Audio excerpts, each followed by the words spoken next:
இன்னைக்கு நம்ம black clever 42nd episode தான் பார்க்க போறோம். எபிசோட ஓப்பனிங்ல சில்வா அவரோட மேஜிக்கை பெர்ஃபெக்ட் பண்ண அடுத்த நாள் நைட்டு கிளம்பலான்னு சொல்லிட்டு கேப்டன் யாமி இருக்கிற எல்லாரையும் தயார்படுத்தி வச்சிருந்திருக்க. யாரும் மிஷின்ல எல்லாம் பெருசா போக்கஸ் பண்ற மாதிரி தெரியல. ஒவ்வொருத்தரும் ஒவ்வொரு ஐடியாவோட இருப்பாங்க. கடலுக்குள்ள போய் அது பண்ணலாமா இது பண்ணலாமான்னு. அப்ப சில்வா ஒரு மாதிரி பதட்டமா இருக்கிற மாதிரி தெரியுமா. பதட்டப்படாதப்பா எல்லாம் சரியா போயிடும் அப்படின்னு ஹீரோ ஆறுதல் சொன்னாலும் நான் எங்க பதட்டப்படுறேன் அப்படிங்கிற மாதிரி அவ கத்திக்கிட்டு இருக்கேன். அதுக்கு கேப்டன் யாமியும் இங்க பாரு பாப்பா நீ ரொம்ப பதட்டமா இருந்தேன்னு சரியா பண்ற விஷயங்களை கூட தவறா பண்றதுக்கான எல்லா வாய்ப்புகளும் இருக்கு. சோ அதனால ரிலாக்ஸ் பண்ணு, சில்லாரு. இது அவ்வளவு பெரிய விஷயம் கிடையாது, நீ ஈஸியாவே டீல் பண்ணிக்கலாம். நம்ம அவளை எங்கேயாவது சொதப்பணும் அவனை கொன்னுடுவேன் அப்படின்னு மிரட்டிட்டு இருப்பாரு. சரின்னு சில்வாவும் ஓகே இவ்வளவு தூரம் வந்ததுக்கு அப்புறம் பதட்டப்பட்டு சொதப்படுறதுங்கிறலாம் அதெல்லாம் பண்ணக்கூடாதுன்னு அவளோட மேஜிக்கை யூஸ் பண்ணி கரெக்டா அந்த இடத்துல வாட்டரால ஒரு பபிள் மாதிரி கிரியேட் பண்ணிடுறா. அது மூலமா கடலுக்குள்ளேயே அவங்க இறங்க போகும்போது நம்ம கேப்டன் யாமி பாராட்டுறாரு. பரவாயில்லையே புல்லா கரெக்டா பண்ணிட்டேன்னு. யாமி இப்படி பாராட்ட சில்வாக்கு பயங்கர ஹாப்பியா இருக்கும். ஆஹா இந்த மனுஷன் அவளை பாராட்டி இருக்காங்கன்னு. தொடர்ந்து அவங்க தண்ணிக்குள்ள போகும்போது அந்த டெம்பிள் அவங்க ரீச் பண்றதுக்குள்ளேயே அந்த இடத்துல ஏகப்பட்ட சுழல்லாம் ஏற்படும். இன்னைக்குதான் இந்த சுழல்லாம் கம்மியா இருக்கும் அப்படின்னு சொன்னாரு. அப்ப கம்மியா இருக்கிற அன்னைக்கு இந்த அளவுக்கு இருக்குதுன்னா அப்ப அதிகமா இருக்கிற அன்னைக்கு எப்படி போகவே முடியாது போலன்னு யோசிச்சாலும் சில்வா மேனேஜ் பண்ணி எப்படியோ இவங்க எல்லாரையும் கூப்பிட்டுட்டு போறாளாம். ஆனா அப்போ அந்த இடத்துல ஏதோ பேரியர் இருக்கிற மாதிரி அவங்களுக்கு தெரிய வரும். அப்ப அந்த பேரியரை பிரேக் பண்ணிட்டு போகணும்னா ஆன்டி மேஜிக் இருக்கிற நம்ம ஹீரோவை யூஸ் பண்ணலாம்னு இருக்கிறாங்க. ஆனா அப்பதான் நம்ம ஹீரோ தலை எனக்கு நீச்சல் தெரியாதுன்னு ஒத்துக்கும் போது உனக்கு நீச்சல் தெரியாதுங்கிறதுல ஒரு பிரச்சனையே கிடையாது, உன்னோட மேஜிக்கே நீ யூஸ் பண்ணாலே போதுமானதுன்னு அவன் இடுப்பை பிடிச்சு தூக்கி எறிவாரா. ஆஸ்தாவும் அவனோட சோடா யூஸ் பண்ணி டைரக்டா அந்த பேரியரை பிரேக் பண்ணி அந்த பக்கம் போய் விழுகிறான். அங்க தண்ணி கிடையாது. அதுக்கு பின்னாடியே மத்தவங்களும் வந்துடுறாங்க. அந்த இடத்துல மேஜிக் ரொம்ப அதிகமா இருக்கிற காரணத்தால நம்ம காட்சிய வேலையா அவனோட தங்கச்சி கிட்ட கூட கனெக்ட் பண்ணி பேச முடியாம இருக்கும். அவங்க தேடி வந்து அந்த டெம்பிளும் அங்கதான் இருக்கு. அப்ப ஆஸ்தா கிட்ட இருக்கிற அந்த ஆன்டிபாட் இருக்குல்ல அது மட்டும் முதல்ல முன்னாடியே பறந்து போக நம்ம ஆளுங்களும் சார்மியோட பவர்ஸா பயன்படுத்தி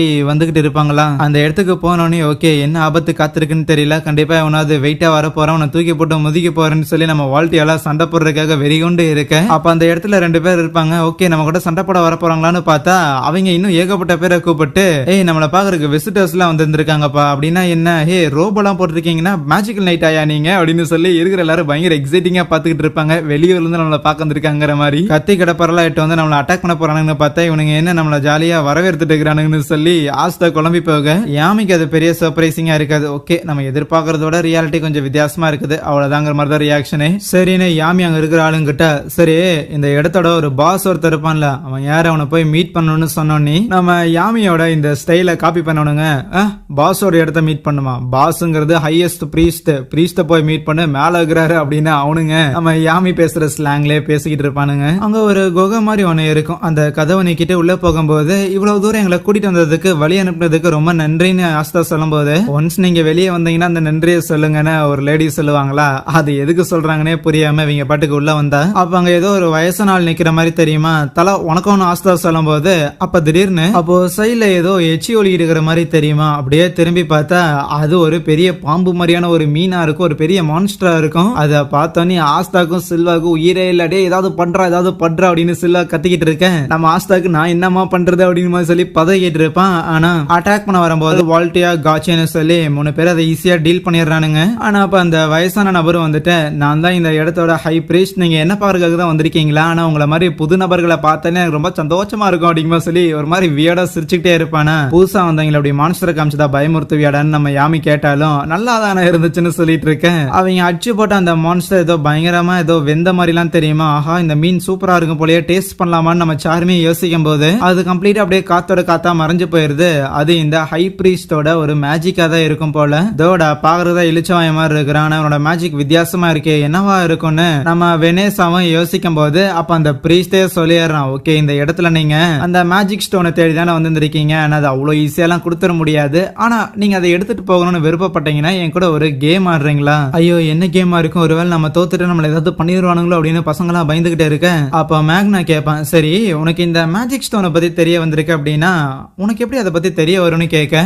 எனக்கு அந்த மேஜிக் ஸ்டோனை பத்தி தெரியும் அப்படிங்கறத மட்டும் கிடையாது, ஆக்சுவலி நீங்க அந்த மேஜிக் ஸ்டோனை எதுக்காக பயன்படுத்த போறீங்க, எதுக்கு உங்களுக்கு அந்த மேஜிக் ஸ்டோன் உங்களோட கிங்டமுக்கு அது தேவைப்படுது. சரி இவன் பதில் சொல்ற மாதிரி தெரியல, ஏதோ வயசான ஆள் மாதிரி தான் இருக்கிறேன், கண்டிப்பா வேகமெல்லாம் மூவ் ஆக மாட்டேன்னு நினைக்கிறேன், மேஜிக் யூஸ் பண்ணுவான்னு தெரியுது, இருந்தாலும் தூக்கி போட்டு அடிச்சிடலாமா என்னன்னு மேக்னா காச்சே வால்டியான்னு சொல்லி இவங்க 3 பேர் ஒரு பக்கம் பிளான் போட்டுக்கிட்டே இருக்கேன். இவனடா ஏதோ கேம் எல்லாம் ஆட சொல்றான், எவன்டா கேம் ஆடுறதுக்காக இவ்வளவு தூரம் வந்தது, போர் அடிக்காடான்னு சொல்லி வெனேசா சார்மி நம்ம பின்றால்னு சொல்லி இவனுங்களா ஓரமா போய் உட்காந்துக்கவனுங்க சுத்தமா மோட்டிவேஷனே இல்லாம. அப்ப அந்த கிழவனும் கமான் இந்த ஒரு கேமை நீங்க ஆடினீங்க அப்படின்னா நீங்க எதிர்பார்க்கிற எல்லாத்தையுமே உங்களுக்கு நான் ரெடி பண்ணி தரேன்னு அவன் சொல்லிக்கிட்டு இருக்கவே நம்ம யாமி தான் சரி அதெல்லாம் எதுவும் தேவை கிடையாது, இப்போ நீங்களுக்கு தேவையான பதில அந்த கேமை நாங்க ஆடினா நீ பண்ணுவ அப்படின்னா கமான் என்ன கார்ட்ஸ் கேமா கேம்பிளிங் ஆடணுமா நான் வரேன்னு சொல்லிட்டு இருப்பானா. ஆனா அதெல்லாம் எதுவும் இல்லன்ட்டு அந்த ஆள் பார்த்தா திடீர்னு சப்புனி சுப்புனி மங்குனின்னு சொல்லி அங்க கிட்டத்தட்ட ஒரு 6-7 பேர் கிட்ட சமன் பண்ணுவானா. இவங்களுக்கு எதிரா நீங்க போட்டி போடணும்னு சொல்லும் போது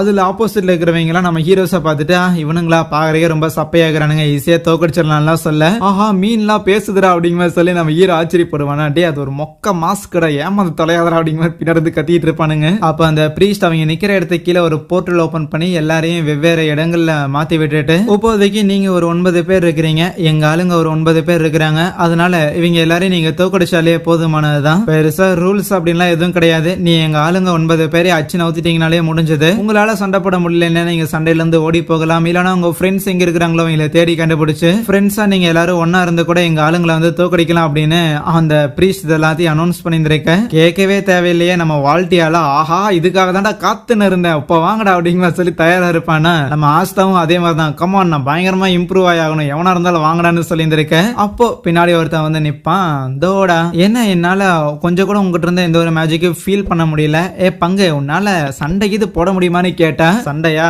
போட்டுடலாம் அப்படின்னு சுவாடம் எடுக்க அங்கே இந்த ஒரு எபிசோடையும் முடிக்கிறாங்க. So thank you.